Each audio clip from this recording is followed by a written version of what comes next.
Look, our top story this morning is President Biden delivering a rallying cry to Ukraine's allies. It was a defiant speech 2 days ahead of the first anniversary of the start of the war. Whether NATO can remain unified. But there should be no doubt. Our support for Ukraine will not waver. NATO will not be divided, and we will not tire.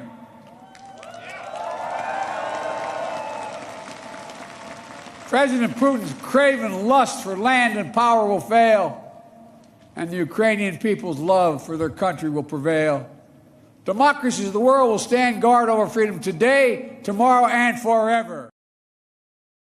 Well, what amazes me about that? Yeah. I mean, often Sleepy Joe, you think he's going to, fall asleep. He was on good form. Very good. Yeah. Very vibrant there. Suits him, very. Yeah, so obviously he has got that ability. He looks detached, but he's not, as we saw there. I think he's really strong on foreign international politics. It's kind of his forte, isn't it? Well, look, the address followed in close succession just a few hours after Vladimir Putin's annual State of the Nation address, and it was in stark contrast because he announced Russia would halt its participation in the key nuclear treaty known as New START. OK.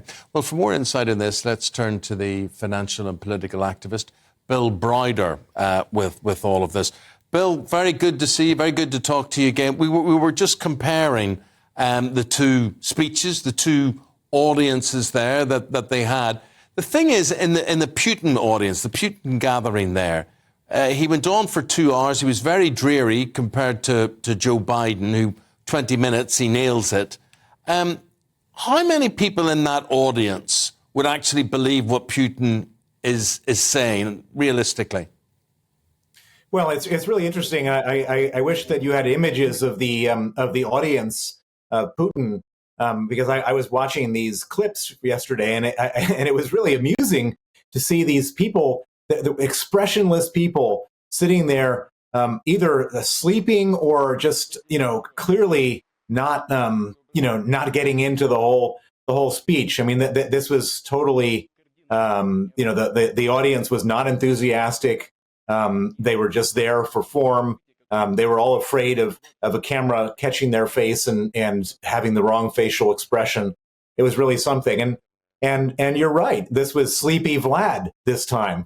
Joe Biden was amazing. He said what needed to be said. He told Putin, this was an address to Putin, that America was strong, that America was going to back Ukraine, that America was going to stand with its allies, and that Putin wouldn't succeed. And that's the message Putin needs to hear right now. And Biden also announcing that there would be further sanctions, and this is an area of your expertise. Are we going far enough in the West with sanctioning Moscow? Well, the problem is that yes, we're doing a lot of good stuff as far as sanctions are concerned. I mean, the $350 billion of Russian central bank reserves have been frozen. 40 of the top oligarchs have had their assets frozen around the world, hundreds of billions of dollars. But the main problem with the sanctions program is there's one huge elephant in the room, and that is that while all these oligarchs are sanctioned and a lot of industries are sanctioned, Russia continues to be able to sell oil and gas outside of Russia to the tune of between $500 million and $1 billion a day. It's just a huge, huge loophole. And as long as they can sell oil and gas in that quantity, Russia has enough money to buy weapons, to employ people, to send them to the front, and to kill Ukrainians. And so we have to figure out, and I say we, it means we all of us have to figure out how to cut off that flow of money to Russia. And the main problem is that you have a lot of countries like Turkey and South Africa, Indonesia, India, who continue to do business with Russia, that continue to buy their oil and gas, that continue to buy other things.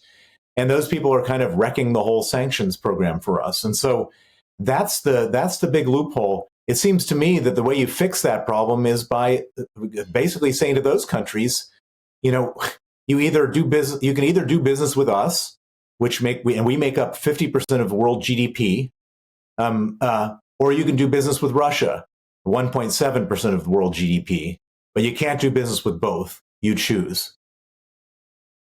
They would have to choose, and Russia could then choose post-war who they continue to do business with and what state the whole economic playing field is in.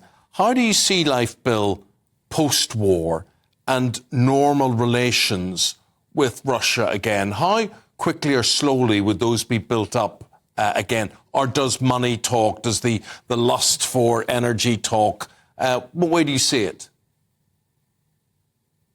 Well, I think you use a word here, post-war, which is a very optimistic word. And I think that this is a very long-term word. I don't think that this war is ending anytime soon. I dread to tell you that neither side has any intention of backing down. The Putin can't back down. If he does, he ends up basically looking weak, and he ends up losing power. And if he loses power, he dies. And the Ukrainians have been raped, murdered, tortured, children taken away from them, the destruction of unprecedented proportions. The Ukrainians are not going to accept anything other than a total victory themselves. And so I think this war is going to go on for a very long time. But to answer your question, if I'm wrong, if this war were to end soon, I think it's going to be a long, long time before Europe, particularly, goes back to business as usual with Russia. Look, I mean, the main business they have is selling gas to Germany and Italy and Austria. They've already cut off the gas to these countries. They've turned out to be an unreliable partner, an unreliable supplier. I don't think that anyone's going to just jump into the bed with them again and say, okay, we're going to make our economies dependent on you after what you've just done. I think that they've set themselves back 30 years with this unbelievable behavior that they've demonstrated recently. You know, you risk sounding perhaps optimistic now because you forget about China in all of this. And the Wall Street Journal reporting this morning that Xi Jinping's planning a trip to Moscow, something that no world leader wants to be seen doing, apart from apparently him, to potentially talk about investing in the country, which is quite shocking. When you talk about closing the loopholes that fund the war machine, that's a huge fund problem, isn't it? Yeah, well, it's really interesting because you're absolutely right. China is a completely could derail all of our sanctions efforts. And the thing that most worries me about China is not even doing business in Russia, but several days ago at the Munich Security Conference, the U.S. Secretary of State Blinken made a very shocking announcement, which is that he said he believed that China was about to start supplying lethal weapons to Russia. And the reason why that's so significant is that Russia has been running out of weapons. They can't produce the weapons they need for this war. They've been traditionally going to North Korea and Iran, the two countries that are so sanctioned they don't care what happens in order to get weapons. And Ukraine has had a sort of advantage, I would say, being able to get Western weapons, and with Russia running out of their traditional weapons. If China were to enter this game, if China were to supply weapons, that could be a total and very ugly game changer for Ukraine in the war. And it's not certain that that's the case. America perhaps was trying to warn them off before they did that. And it's not also certain that they would actually do it, that the Chinese would actually do it, because China, yes, is a big economy. It's a mercantile economy. It's an economy that depends on their own well-being by selling stuff to the West.